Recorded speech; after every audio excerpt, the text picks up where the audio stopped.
Well, good morning, everybody. Just arrived last night back from NATO, 2 days apart from my battle buddy, so it's good to see him this morning. Good to see you, Mr. Chairman. You too, sir. Where there was a historic outcome. I want to start with that real quick.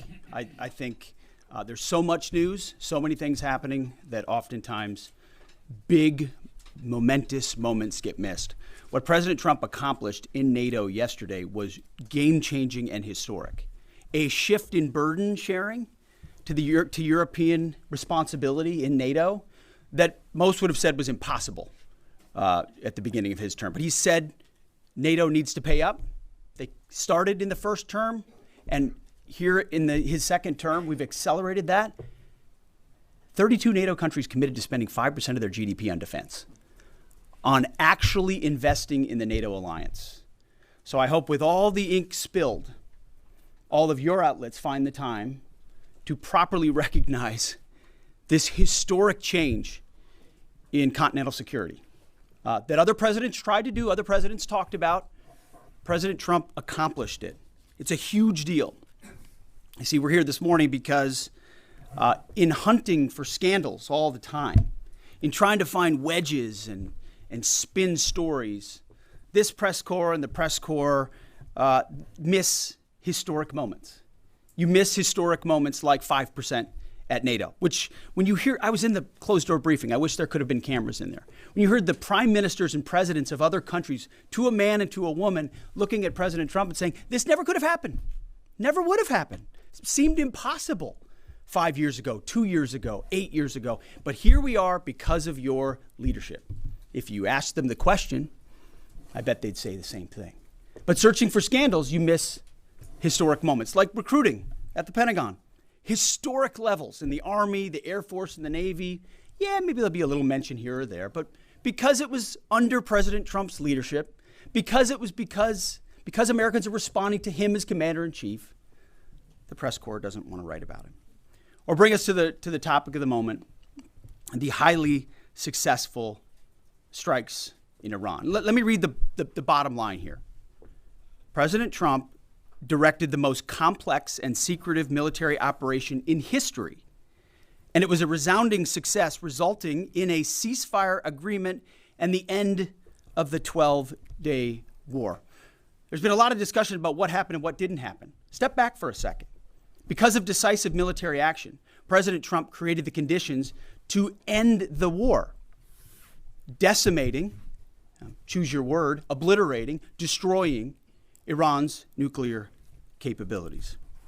I want to read some of the assessments that have been provided because whether it's fake news, CNN, MSNBC, or the New York Times, there's been fawning coverage of a preliminary assessment. I've had a chance to read it. Every outlet has breathlessly reported on a preliminary assessment from DIA. I'm looking at it right now. Again, it was preliminary, a day and a half after the actual strike, when it admits itself in writing that it requires weeks to accumulate the necessary data to make such an assessment. It's preliminary. It points out that it's not been coordinated with the intelligence community at all. There's low confidence in this particular report. It says in the report there are gaps in the information. It says in the report multiple linchpin assumptions are what this assessment, a linchpin assumption, you know what that is? That means your entire premise is predicated on a linchpin. If you're wrong, everything else is wrong. And yet, still, this report acknowledges it's likely severe damage. Again, this is preliminary, but leaked because someone had an agenda to try to muddy the waters and make it look like this historic strike wasn't successful. I'm going to get to the chairman in a moment because he's going to lay out the particulars for you based on his professional military experience. But here's what other folks are saying. The DIA that put that report out says this is a preliminary low-confidence report and will continue to be refined as additional intelligence becomes available.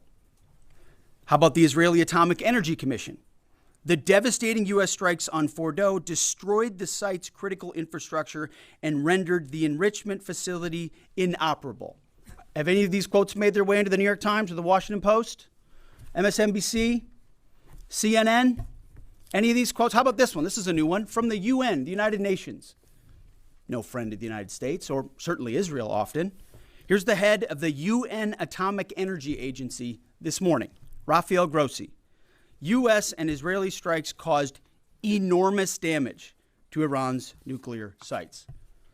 Don't take my word for it. How about the IDF's chief of staff? I can say here that the assessment is that we significantly damaged the nuclear program, setting it back by years. I repeat, years. The Iranian foreign minister, the spokesman, our nuclear installations have been badly damaged, that's for sure. I'm sure that's an understatement. John Radcliffe, the director of the CIA, putting out a statement just last night. CIA can confirm that a body of credible intelligence indicates Iran's nuclear program has been severely damaged by recent targeted strikes. This includes new intelligence from a historically reliable, very different than preliminary assessment with low confidence. He's saying historically reliable and accurate source and method that several key Iranian nuclear facilities were destroyed and would have to be rebuilt over the course of years. CIA continues to collect additional reliably sourced information to keep appropriate decision makers fully informed. How about DNI Tulsi Gabbard yesterday? She writes, and I quote, "New intelligence confirms what POTUS has stated numerous times. Iran's nuclear facilities have been destroyed."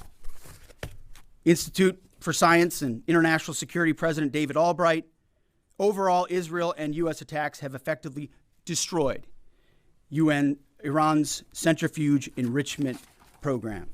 Time and time again, I can go down the list. Those that understand, those that see, those that do proper assessments recognize that what the United States military did was historic. And again, before I pass it to the chairman, because you, and I mean specifically you, the press, specifically you, the press corps, because you cheer against Trump so hard, it's like in your DNA and in your blood to cheer against Trump, because you want him not to be successful so bad, you have to cheer against the efficacy of these strikes. You have to hope maybe they weren't effective. Maybe the way the Trump administration has represented them isn't true. So let's take half-truths, spun information, leaked information, and then spin it in every way we can to try to cause doubt and manipulate the public mind over whether or not our brave pilots were successful. How many stories have been written about how hard it is to, fly a plane for 36 hours? Has MSNBC done that story? Has Fox? Have we done the story how hard that is? Have we done it 2 or 3 times so that American people understand? How about how difficult it is to shoot a drone from an F-15 or 16 or F-22 or F-35? Or what it's like to man a Patriot battery? Or how hard it is to refuel midair? Giving the American people an understanding of how complex and sophisticated this mission really was.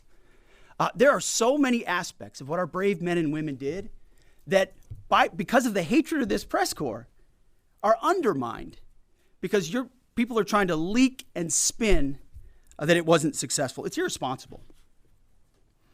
And folks in this room are privy to that information because of the proximity here in the Pentagon. It's an important responsibility. And time again, classified information is leaked or peddled for political purposes to try to make the president look bad. And what's really happening is you're undermining the success of incredible B-2 pilots and incredible F-35 pilots and incredible refuelers and incredible air defenders who accomplished their mission, set back a nuclear program in ways that other presidents would have dreamed. How about we celebrate that?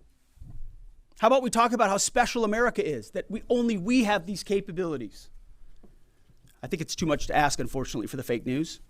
So we're used to that. But we also have an opportunity to stand at the podium and read the truth of what's really happening. And the reality is you want to call it destroyed, you want to call it defeated, you want to call it obliterated, choose your word. This was an historically successful attack, and we should celebrate it as Americans. And it gives us a chance to have peace, chance to have a deal, and an opportunity to prevent a nuclear Iran, which is something President Trump talked about for 20 years, and no other presidents had the courage to actually do. So with that, I want to hand it over to the chairman of the Joint Chiefs. They've done technical analysis on this, not just on the strike, but also on our Patriot defenders on Al Udeid. And Mr. Chairman, I'll hand it over to you. Good morning. Thank you, Mr. Secretary, and good morning, and all of you. Thank you for being here. As a follow-up to my comments on Sunday's press conference, I wanted to give you a few updates this morning on something I'm honored to do as a chairman, and that's a chance to get to talk about some of our service members and the incredible things that they do on behalf of our nation. And I apologize ahead of time for the length and the detail. Today I'm going to brief you on a couple things. First, I'm going to talk about our air defenders at Al Udeid in Qatar and their actions on Monday. Then I'm going to walk you through a little bit about the academics that went into the attack against Fordow, the massive ordnance penetrator weapon, and we're going to show a video that highlights the effects that weapon has. Of course, nobody was down inside the target, so we don't have video from the target. First, on Monday. As the President has stated, on Monday morning we began to receive indications and warnings that Iran intended to attack U.S. bases in the region. That morning, building on the work that CENTCOM Commander Eric Kurilla had done, and on the orders of the President, at Al Udeid Air Base in Qatar and around the region, we assumed a minimum force posture. Most folks had moved off the base to extend the security perimeter out away from what we assessed might be a target zone, except for a very few Army soldiers at Al Udeid. At that point, only 2 Patriot batteries remained on base, roughly 44 American soldiers responsible for defending the entire base, to include CENTCOM's forward headquarters in the Middle East, an entire air base, and all the U.S. forces there. The oldest soldier was a 28-year-old captain. The youngest was a 21-year-old private who'd been in the military for less than 2 years. So let's put ourselves out there for a second. Imagine you're that young first lieutenant, you're 25 or 26 years old, and you've been assigned as the tactical director inside the command and control element. You, at that age, are the sole person responsible to defend this base. Listening next to you is your early warning operator whose job is to notify you of imminent attack. There's 5 people inside a vehicle and 5 people outside of a vehicle around these, a total of, as I said, 44. By the way, you've sat in the Middle East for years, deployed over and over again, extended multiple times, always being prepared, but unsure of when that particular day will come that you must execute your mission and not fail at doing it. In this case, these Patriot crews were deployed from Korea and Japan as part of our U.S. forces there to ensure that we had the most capable missiles in the CENTCOM area of responsibility. As the day continues, you start to hear more and more chatter in the information space about a pending attack. And as the sun starts to set in the west, you get orders from your higher headquarters to make sure that your missile batteries are pointed to the north. There are just a few other teammates. It's hot, you're getting nervous, and you expect an attack. Outside of those Patriot vehicles, your hot crew, which is 1 NCO and 4 additional soldiers, turns a key and relinquishes control of those missiles to that young lieutenant inside the vehicle, and you wait. You know that you're going to have approximately 2 minutes, 120 seconds to either succeed or fail. And then at approximately 12:30 p.m. on Monday, that's 7:30 p.m. in Qatar, as the sun sets in the west, Iran attacks. As the targets were detected, round after round of Patriot missiles are ejected from their canisters by an initial launch charge. Then the main solid rocket motor ignites. You can feel this in your body if you've ever been around a Patriot taking a shot. And round after round goes out and guides against those missiles coming inbound. We believe that this is the largest single Patriot engagement in U.S. military history. And we were joined in this engagement by the Qatari Patriot crews. I'm not going to tell you how many rounds were shot, but it was a bunch because of classified purposes. And we're aware that there's reports of something getting through. What we do know is there was a lot of metal flying around. Between attacking missiles being hit by Patriots, boosters from attacking missiles being hit by Patriots, the Patriots themselves flying around, and the debris from those Patriots hitting the ground, there was a lot of metal flying around. And yet our U.S. air defenders had only seconds to make complex decisions with strategic impact. These awesome humans, along with their Qatari brothers and sisters in arms, stood between a salvo of Iranian missiles and the safety of Al Udeid. They are the unsung heroes of the 21st century United States Army. And I know a lot of you have seen the videos online and the excitement as those Patriots departed their launchers and went up and guided. This really demonstrates the combat capability and capacity of our Army air defenders. Simply stated, they absolutely crushed it. If you'd flip this over, thanks. Let me next move to a walkthrough of the GBU-57 massive ordnance penetrator weapon and share a little bit about the planners who did this and their work on the weapon. First, let me set the stage for you. There's an organization in the U.S. called the Defense Threat Reduction Agency, DTRA. DTRA does a lot of things for our nation, but DTRA is the world's leading expert on deeply buried underground targets. In 2009, a Defense Threat Reduction Agency officer was brought into a vault at an undisclosed location and briefed on something going on in Iran. For security purposes, I'm not going to share his name. He was shown some photos and some highly classified intelligence of what looked like a major construction project in the mountains of Iran. He was tasked to study this facility, work with the intelligence community to understand it, and he was soon joined by an additional teammate. For more than 15 years, this officer and his teammate lived and breathed this single target, Fordow, a critical element of Iran's covert nuclear weapons program. He studied the geology. He watched the Iranians dig it out. He watched the construction, the weather, the discard material, the geology, the construction materials, where the materials came from. He looked at the vent shaft, the exhaust shaft, the electrical systems, the environmental control systems, every nook, every crater, every piece of equipment going in and every piece of equipment going out. They literally dreamed about this target at night when they slept. They thought about it driving back and forth to work, and they knew from the very first days what this was for. You do not build a multi-layered underground bunker complex with centrifuges and other equipment in a mountain for any peaceful purpose.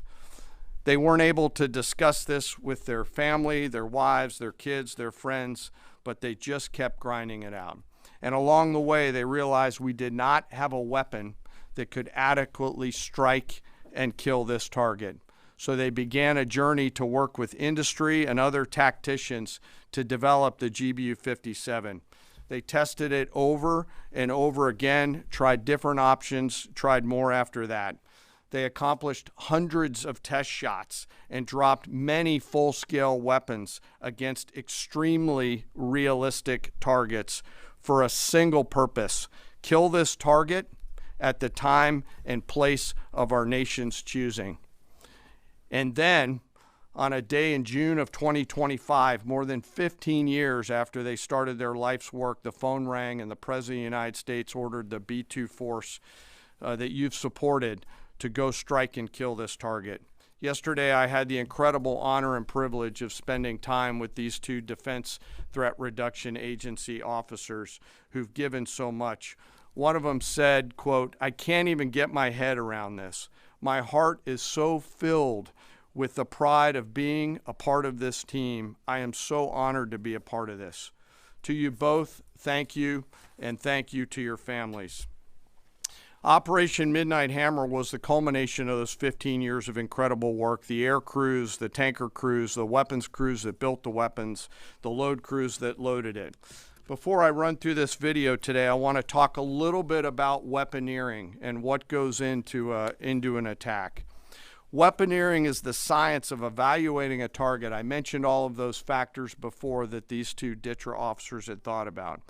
Ultimately, weaponeering is determining the right weapon and fuse combination to achieve the desired effects and maximum destruction against a target. In the case of Fordow, the DTRA team understood with a high degree of confidence the elements of the target required to kill its functions, and the weapons were designed, planned, and delivered to ensure that they achieve the effects in the mission space.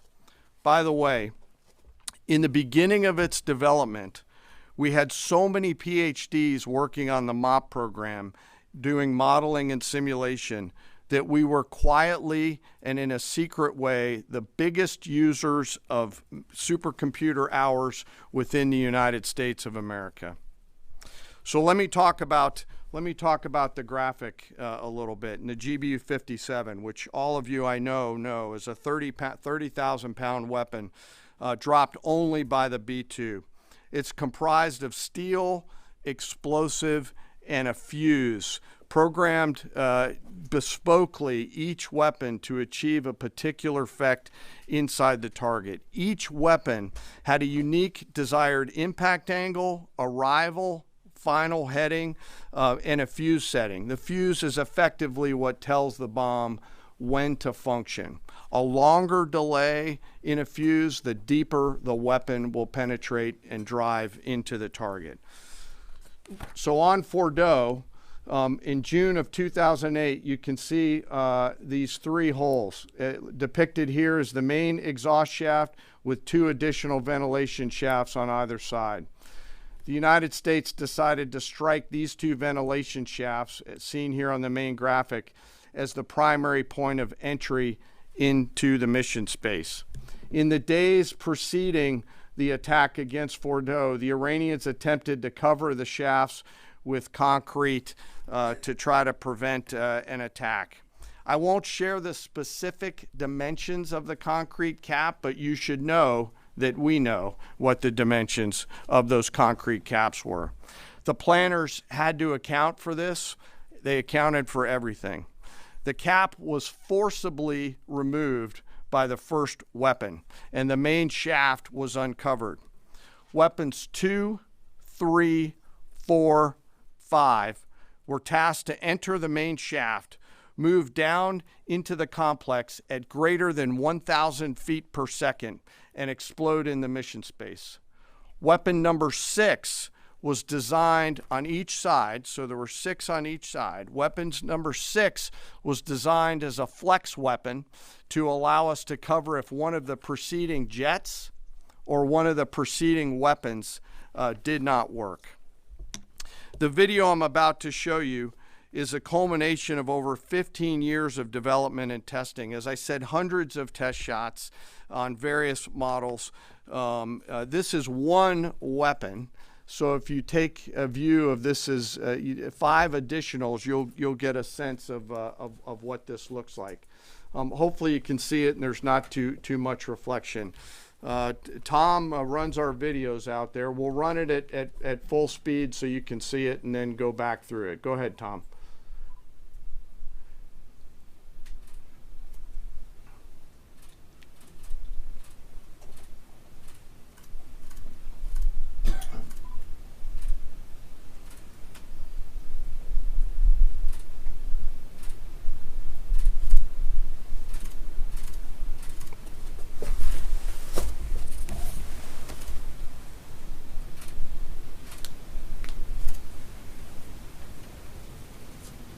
Keep it going for a minute. You'll see inside the mission space.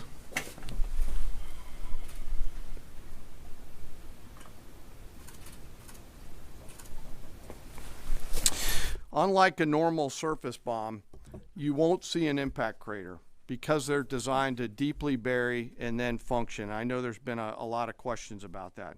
All 6 weapons at each vent at Fordow went exactly where they were intended to go. A bomb has three effects that causes damage: blast, fragmentation, and overpressure. In this case, the primary kill mechanism in the mission space was a mix of overpressure and blast, ripping through the open tunnels and destroying critical hardware. The majority of the damage we assessed based on our extensive modeling was a blast layer combined with the impulse extending from the shock. Imagine what this looks like 6 times over. A point that I want to make here: the Joint Force does not do BDA. By design, we don't grade our own homework. The intelligence community does. But here's what we know following the attacks and the strikes on Fordow. First, that the weapons were built, tested, and loaded properly. 2, the weapons were released on speed and on parameters. 3, the weapons all guided to their intended targets and to their intended aim points. 4, the weapons functioned as designed, meaning they exploded. And we know this through other means, intelligence means that we have, that were visibly, we were visibly able to see them. And we know that the trailing jets saw the first weapons function, and the pilots stated, quote, "This was the brightest explosion that I've ever seen. It literally looked like daylight." Let me now turn to the bomber crews themselves, give you a few details about them. The crews that attacked Fordow were from the active duty Air Force and the Missouri Air National Guard. The crews ranked from captain to colonel, and most were graduates of the Air Force Weapons School headquartered at Nellis Air Force Base in Nevada. I will state for the record that there is no beach volleyball or football at the Air Force Weapons School. There were male and female aviators on this mission, and a crew member told me when I talked to them on video the other day that this felt like the Super Bowl, the thousands of scientists, airmen, and maintainers all coming together. One last story about people. When the crews went to work on Friday, they kissed their loved ones goodbye, not knowing when or if they'd be home. Late on Saturday night, their families became aware of what was happening. And on Sunday, when those jets returned from Whiteman, their families were there. Flags flying and tears flowing. I have chills literally talking about this. The jets rejoined into a formation of 4 airplanes followed by a formation of 3 and came up overhead Whiteman, proudly in the traffic pattern, pitching out to land right over the base and landing to the incredible cheers of their families who sacrifice and serve right alongside their family members. Like I said, there were a lot of flags and a lot of tears. One commander told me this is a moment in the lives of our families that they will never forget. That, my friends, is what America's Joint Force does. We think, we develop, we train, we rehearse, we test, we evaluate every single day. And when the call comes to deliver, we do so. I could not be more proud standing up here today of our Joint Force. I'm filled with gratitude that I get to tell their story. And as we stand here right now, our forces remain on a high state of readiness in the region, prepared to defend themselves. And one last thing, our adversaries around the world should know that there are other DTRA team members out there studying targets for the same amount of time, and will continue to do so. Thank you very much. I apologize for the length. I look forward to your questions. Thank you, Mr. Chairman. I would just thank you, by the way, for that extensive work, the lay down. I mean, even, do you have that laser pointer? Okay. Yes, sir. Thank you, squaring me away as always. I mean, even in just the public reporting, if you see the post-strike shaft of the 3 holes, the vast majority, and fairly so, the vast majority of speculation has been those are the 3 strike points. When in actuality, what you realize is these are the vents, these are the caps. The first munition took the cap off, and the other 5 went down the center hole, which if you're planning the target, you would want it to be the direct one going to the bottom. These are the types of things that go into the planning for a strike that the Pentagon would not expect the press corps, the American people, to initially understand. So laying this information out is helpful. But it's also why we ask for a beat for a moment, for a day or two, the opportunity to tell that story, because as the chairman said, these men and women that did this mission, they just want to do their job. They're not expecting their story to be told. They're not expecting the glory. They are grateful for the flags and the hugs of family. That's why they do the job. But they also know they were a part of something historic. We know how historic it was. The chairman does. I know. Our staffs know.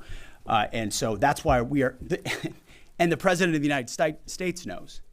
And that's why it's almost personal when we see the way in which leaks are used to try to disparage the outcome or muddy the waters about the impact of what happened without being responsible with information and allowing the professionals to assess and provide that information just like the chairman did. So thank you, Mr. Chairman, for that information. Sure. And we welcome a few additional questions.